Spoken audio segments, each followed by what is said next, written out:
आचार्य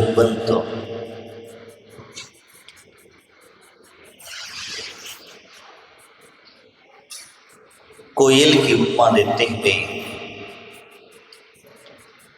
कहते हैं कि भगवान तेरी भक्ति करने वाला वो कंठ कोयल की तरह मधुर हो जाया करता है। कारण क्या है?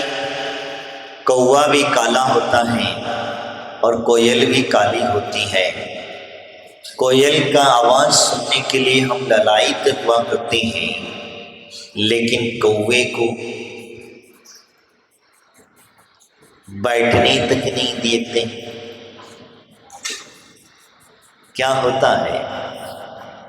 कौवे को हम बैठना भी पसंद नहीं करते हैं, उसकी आवाज तो गाँव गाँव होती हुए, लेकिन कोयल की जो मधुर आवाज हुआ करती है, तो ये सारी क्या है?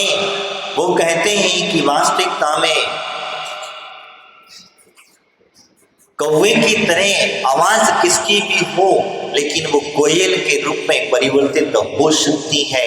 बस अंतर है कि अंतकरण से उद्गारों को समझने की, उन आवाज को समझने की, क्योंकि आवाज में मिठास नहीं होती है। आवाज की मिठास तो जो है भगवान की भक्ति से आया करती है। हम सोचते विचार करते हैं कि मेरी आवाज खराब है, मेरे बोलने का ढंग खराब है। नहीं भैया, आपका बोलने का ढंग बहुत अच्छा है। बस अंतर इतना ही है कि आपने किसी की आवाज खराब की होगी, तो आज तुम्हारी आवाज खराब हो गई।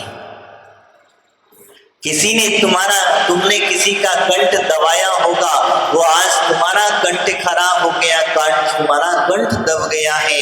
यही कारण हुआ करता है, बाकी का कोई कारण नहीं है। इसीलिए आपने किसी की बात को नहीं सुना होगा, तो आज तुम्हारी बात को भी दूसरा कोई नहीं सुन रहा है। यही सबसे बड़ा नियम है। उस नियम को हम लोग भूल जाते हैं। हम लोग चर्चा में आता है, जब कहीं परेशान हो जाते, जब कहीं कोई बात नहीं सुनता है, जब आपके बात का प्रभाव नहीं गिरता है, तब उस समय पर अपने आप को संबोधन कर लेना कि गलती मेरी है, दूसरे की नहीं है। मैं जो गलती दूसरे की निकाल रहा हूँ, मैं दूसरे की गलतियों को प्रकट कर रहा हूँ, मैं दूसरों की निंदा कर रहा हूँ, मैं दूसरे के बारे में गलत बोल रहा हूँ, इसका मतलब ये है कि एक कर्म मैं अपने ही बांध रहा हूँ, कोई दूसरे की बांधने वाला नहीं है। और ये जो कर्म जब उदय में आएगा, तब ध्यान रखना,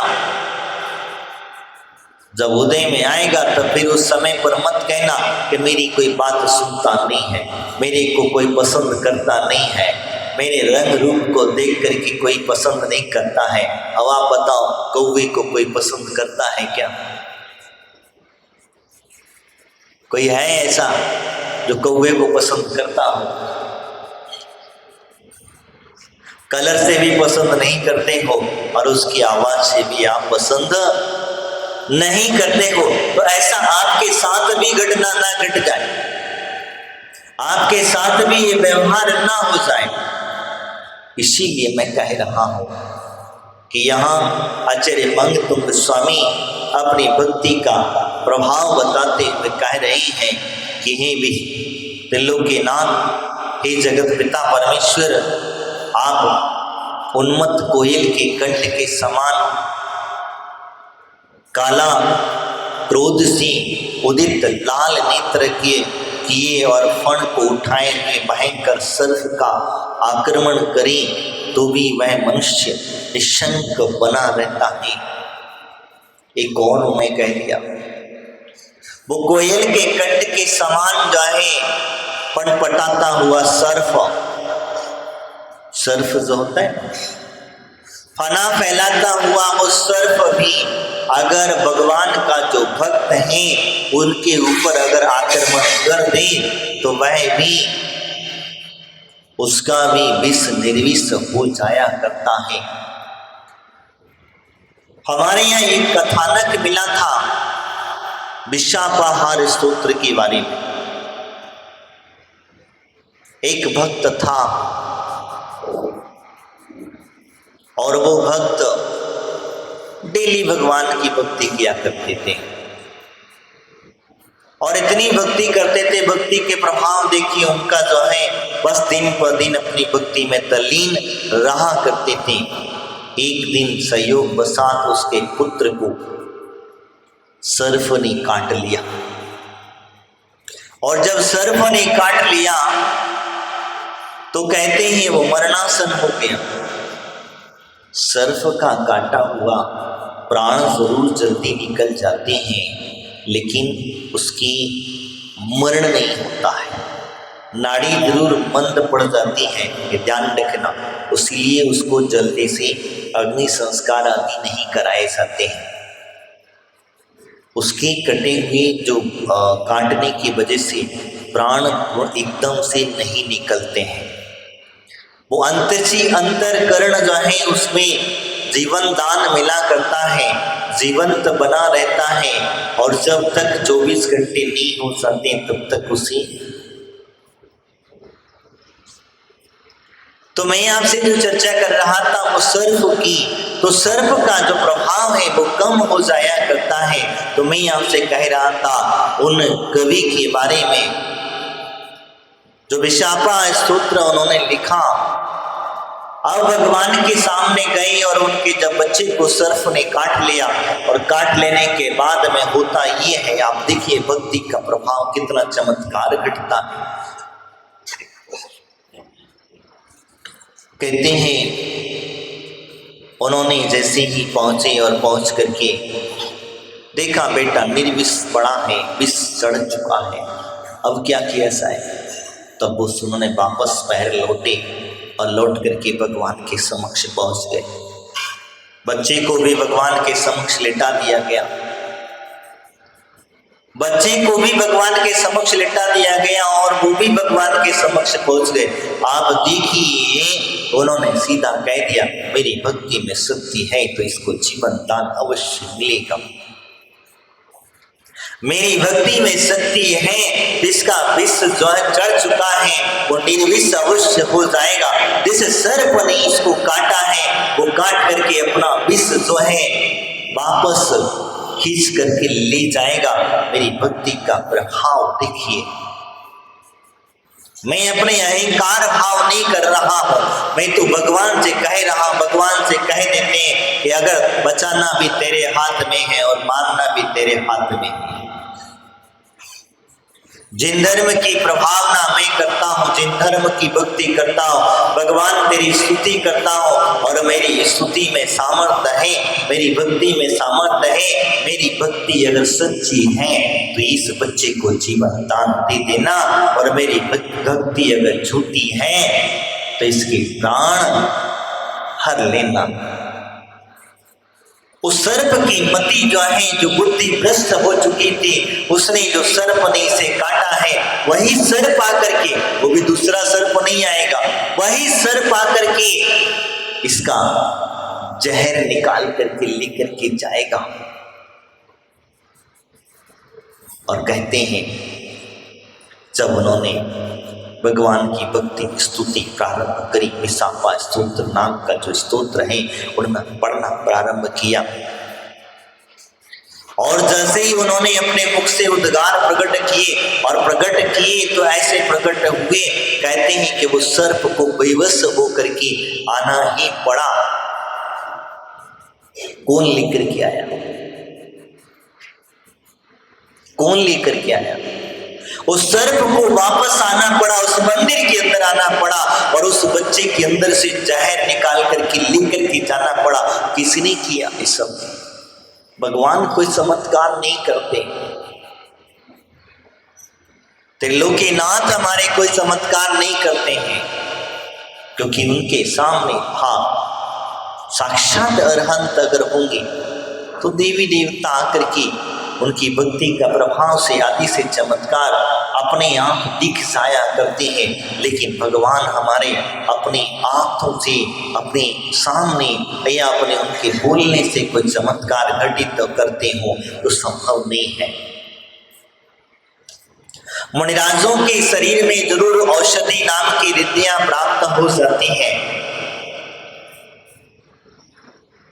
तो उनके प्रभाव से जो है जल औषधि, बीड़ औषधि आदि जो रिद्धि होती हैं, उसके प्रभाव से सर्प आदि का जहर अपने आप नष्ट हो जाया करता है।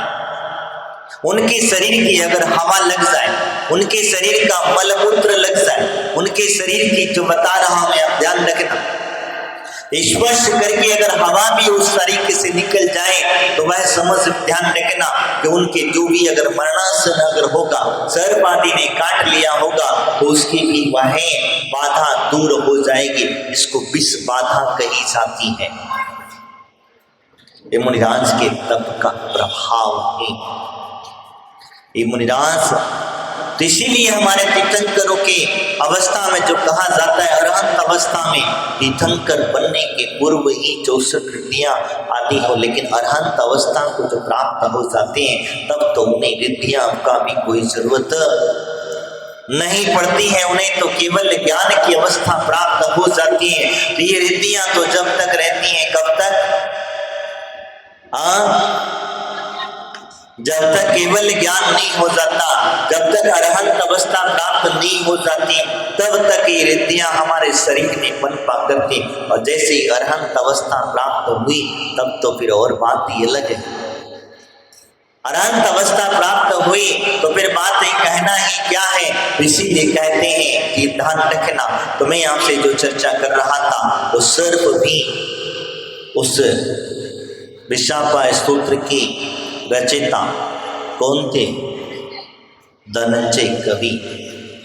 एक ऐसे कवि हुए हैं, उनकी बहुत सारी पूजाएं हमें प्राप्त हो जाती हैं, बहुत सारे हमें स्तोत्र उनके प्राप्त हो जाते हैं। वो एक विद्वान हुए थे, सामान्य श्रावक थे, और यही कारण था कि भक्ति का प्रभाव वहां पर इतना जागृत हुआ, इतना जागृत हुआ, और जिन धर्म की प्रभावना हुई, जिन धर्म की शासन की ध्वजा फहराई, और वही समय से विश्वास हो गया, लोगों को ये विश्वास हो गया कि नहीं, अरहंतों के प्रति, सिद्धों के प्रति, तीर्थंकरों के प्रति हमारा जो श्रद्धान है, हमारी जो भक्ति है, हमारी जो स्तुति है, वह खाली नहीं जाया करते हैं। क्योंकि देवता भी आकर के जय जयकार करने लग गए थे। और उस सर्प को कौन लाया? मैं आपसे कह रहा था, उस सर्प को कौन लाया?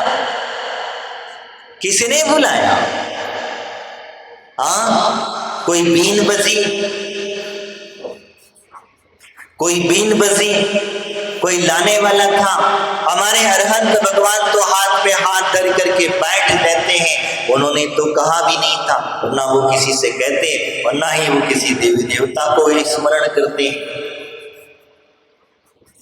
वो किसी देवी देवता को भी स्मरण नहीं करते हैं। तो फिर मनुष्य और तिर्यंच गति के प्राणियों की तो बात ही अलग है, तिर्यंचों की बात ही अलग है, उन्हें तो कहाँ स्मरण करना। और दूसरी बात देखिए, मैं आपसे कह रहा था, अरहंत की प्रतिमा ही जिनबिंब है, उस जिनबिंब के सामने हमारे साक्षात अरहंत के सामने की भक्ति नहीं है। ये जिनबिंब के सामने जो है वो भक्ति करने का प्रभाव इतना हो सकता है, तो क्या हमारे जीवन में जितना विष भरा हुआ है, हमारे जीवन में हमको भी कई सर्पों ने काट रखा है। चतुर्गति के भ्रमण का चक्कर इन सर्पों के काटनों से ही हुआ करता है। तो क्या हमारा भी है, हम भी जो विषमय हो चुके हैं, हमारे अरिंद शरीर के अंदर, हमारे अंदर इतना विष भरा हुआ है, तो क्या वो कम नहीं हो सकता? हो सकता है, ये ध्यान रखना। हम भी चतुर्गति के चक्कर से बच सकते हैं। आपने कभी देखा होगा मुंह फाड़ते हुए 4 सांप, तो क्या कह रहे हैं? चारों गतियों में भ्रमण कराने, जिसके मुंह में चले गए आप जो है, उस गति में पहुंच जाओगे। यही कारण होता है। तुम्हें आपसे जो चर्चा कर रहा था कि भगवान की भक्ति का प्रभाव देखिए कि वह इतना बड़ा विषधर भी निर्विष होकर के चला गया, ये प्रभाव ही तो था। चारित्र चक्रवर्ती शांति सागर जी महाराज के शरीर पर सर्प ने नृत्य किया। नागराज आकर के उनके गले में लिपट जाया करते थे। कितनी बार लिपटे ऐसे, किसी को पता है कितनी बार? 7 बार, 5 बार? नहीं, गलत, दोनों भी गलत।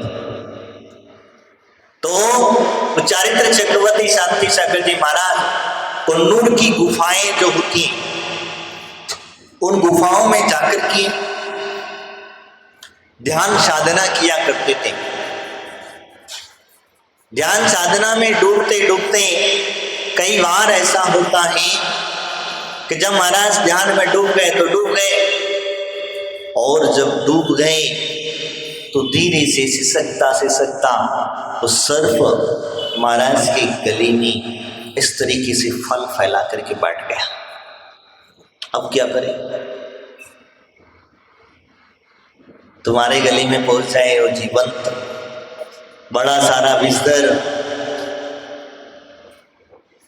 अब वो महाराज जी जो थे, महाराज जी ने अपना ध्यान नहीं तोड़ा, क्योंकि अभिहार अगर हम ध्यान तोड़ देंगे तो ये पता नहीं क्या। लेकिन वो सर्प से डरते नहीं थे, उनका डर नहीं था, निर्भय थे। क्योंकि हमारे यहाँ हमारे आचार्यों ने कहा हुआ है कि जिन धर्म की जो भक्ति करता है वो निर्भय होकर के करता है, 7 भयों से रहित होकर के करता है। जन्म मरण का भय उसे नहीं होता है, यह लोक परलोक आदि का भय नहीं होता है। मेरी दुर्गति होगी कि सदगति होगी इसका कोई भय नहीं होता है, वो तो अपना कार्य। तो इसीलिए वो सर्प उनके शरीर पर आता रहा। लोगों ने देखा, महाराज तो किसी को बताते नहीं थे कुछ भी। जब देखा तो देख करके लोग दंग रह गए उनसे। जब उन्होंने अपना जीवन चरित्र बताया, अपने बारे में बताया पंडित सुमेरचंद जी को, पंडित जी सुमेरचंद जी कहते हैं कि महाराज आपको डर नहीं लगता? तो बोले डर मैंने छोड़ दिया। बोले कहाँ छोड़ दिया? जिस समय मैंने वस्त्र उतार करके छोड़ दिए, मैंने वस्त्र उतार करके फेंक दिए, उसी दिन ही मेरा डर चला गया था। आज आपसे कहीं वही बात होती है। तो मैं आपसे जो चर्चा करूं, तो क्योंकि भक्त जो है ऐसे किसी भी विषधर के बीच में चला जाए, लेकिन उसका विषधर कुछ भी बिगाड़ नहीं सकता है। ये भक्ति का प्रभाव होता है। वो धनंजय कवि का पुत्र का कुछ नहीं बिगाड़ पाया। यहाँ तो मांगतुंग आचार्य महाराज हैं, आचार्य मांगतुंग महाराज हैं, और महाराज तो कह रहे हैं कि भक्त को भक्ति अपनी उद्गार प्रकट करते हुए यहाँ पर कह रहे हैं कि वो काला सांप ही आपकी भक्ति के प्रभाव से, आपकी भक्ति के प्रभाव से वह निर्विष हो जाया करता है। वह मनुष्य आपका भक्त जो है वो निशंक होकर के उसके सम्मुख चला जाया करता है। इसी के माध्यम से कहते हैं, जैसी बात को समझाते कहा, जिसके हृदय में आपकी पवित्र नामावली, नाम रूपी सर्प दमन करने वाली औषधि विराजमान है, तो उसी बाकी की औषधियों की क्या जरूरत है क्या? जिसके पास में भगवान की भक्ति की, भगवान के नाम की, भगवान की स्तुति की अगर औषधि विराजमान हो, उसके पास हो, तो फिर उसे किसी औषधि की आवश्यकता नहीं पड़ती है। अरे तो वो तो सर्प था, अरे आपको थोड़े से कीड़े मकोड़े काट लेते हैं तो तुरंत डॉक्टर के पास भागते हो। क्या करते हो? डॉक्टर के पास भागते, पता नहीं किस कीड़े ने काट लिया, कुछ इंजेक्शन लगा दो। लेकिन तुम्हें अपनी भक्ति पर, अपनी स्तुति पर, अपनी पूजा पर, अपने मंत्र पर विश्वास नहीं है। और जिस आदमी को विश्वास होता है वो व्यक्ति वास्तविकता कहा जाता है, अगर उसे मिट्टी भी उठा करके दे दी जाए तो वह भी उसे औषधि का काम कर लिया करती है। यही कारण होता है बंधुओं। मैं मिट्टी की बात आई तो एक बार शायद मैंने बीच में कहानी सुनाई थी। एक व्यक्ति बीमार पड़ा और बीमार पड़ने के पश्चात वैद्य को दिखाने गया। वैद्य जी बड़े जल्दी में थी। वैद्य को दिखाने गया तो वैद्य जी बड़े जल्दी में थी, तो जल्दी में होने की वजह से अब उनके पास कागज वागज तो कुछ था नहीं। तो उस आदमी से पूछा तुम्हारे पास कुछ कागज हैं? तो उसने कहा महाराज वैद्य जी मेरे पास भी नहीं। तो एक खपड़िया पड़ी थी। क्या पड़ी थी? खपड़िया जानते हो ना, फूटा हुआ मटका। उसकी खपरिया पड़ी थी। तो खपरिया पड़ी तो क्या करें? तो उस खपरिया के ऊपर एक चौक सी दवाई लिख दी। किसने? वैद्य ने। जब वैद्य ने दवाई लिख दी तो उससे कहा कि जा करके ले लेना। अब उसकी समझ में नहीं आया क्या ले लेना, उसकी समझ में कुछ नहीं। उसने कहा औषधि है ले लेना, औषधि लाना ले लेना, यानी कि पंसारी की दुकान से इस औषधि को लेकर के इस दवाई को तुम ले लेना। समझ में आया? यानी कि मेडिकल से उस दवाई को लेकर के ले ले। उसने कहा ठीक वैद्य साहब आपने कहा है जरूर करेंगे हम, बस ठीक हो जाए कैसे भी करके। बोले ठीक है। अब वो घर गया तो बोले कितने दिन दवाई लेना है? तो बोले 8 दिन दवाई लेना है और 8वें दिन 9वें दिन हमें वापस ला कर दिखाना है तुम्हें आराम कितना पड़ा और कितना नहीं पड़ा। तो अगर कुछ होगा तो फिर बाद में दूसरी कोई दवाई चेंज करी जाएगी। तो बोले अच्छा ठीक है। 8 दिन तक उसके टुकड़े कर लिए। किसकी? किसके टुकड़े किए? जो इस खपरिया के ऊपर वैद्य जी ने औषधि लिखी थी, औषधि का नाम लिखा था, उस औषधि के खपरिया के उसने 8 टुकड़े कर लिए कि 9वें दिन तो जाकर दिखाना है। अब बराबर बराबर बांट करके उसने सारी की सारी क्या करा? चूरा कर लिया, बारीक बिल्कुल पीस लिया। और बारीक पीस लिया। दवाई कैसे लेना था? डॉक्टर ने बता रखा था गरम जल से पहले दवाई फाकना और फिर ऊपर से गरम जल पी लेना। बोले अच्छा। अब होता क्या है, उसने जब फाक बना ली औषधि इसकी, तुम लोग क्या करते हो? खपरिया की औषधि बना ली उसने तो पीस करके और बढ़िया मस्त गरम जल से लेने लग गया। और ले करके 8 दिन पूरे हो गए। 9वें दिन डॉक्टर से मिलने गया और डॉक्टर के पास पहुंचा। डॉक्टर साहब नाड़ी देखो अब कितना बीमार बचे हम।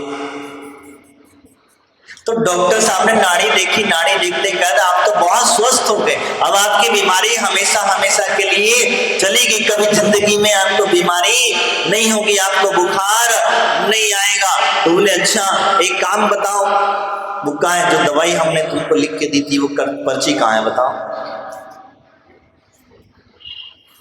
तुम्हारा डॉक्टर साहब पर्ची तो हम घोल पी गए। तो बोले को काय पर लिख के दिया था पी गए? बोले तो हम। तो बोले आपने कागज जल्दी में थी तो एक खपरिया पे लिखा था, आपने कहा था कि दवाई को ले लेना। तो मुझे क्या पता था, मैंने सोचा कि खपरिया को पीस करके कैसे भी करके लेना है तो मैंने उसको पी लिया। तो कभी कभी ऐसे भी बुद्धिमान जीव इस संसार में पड़े हुए हैं। ऐसे बुद्धिमान जीव भी पड़े हुए हैं और उसने देखो क्या काम आया उसका? औषधि। क्या काम आया उसका?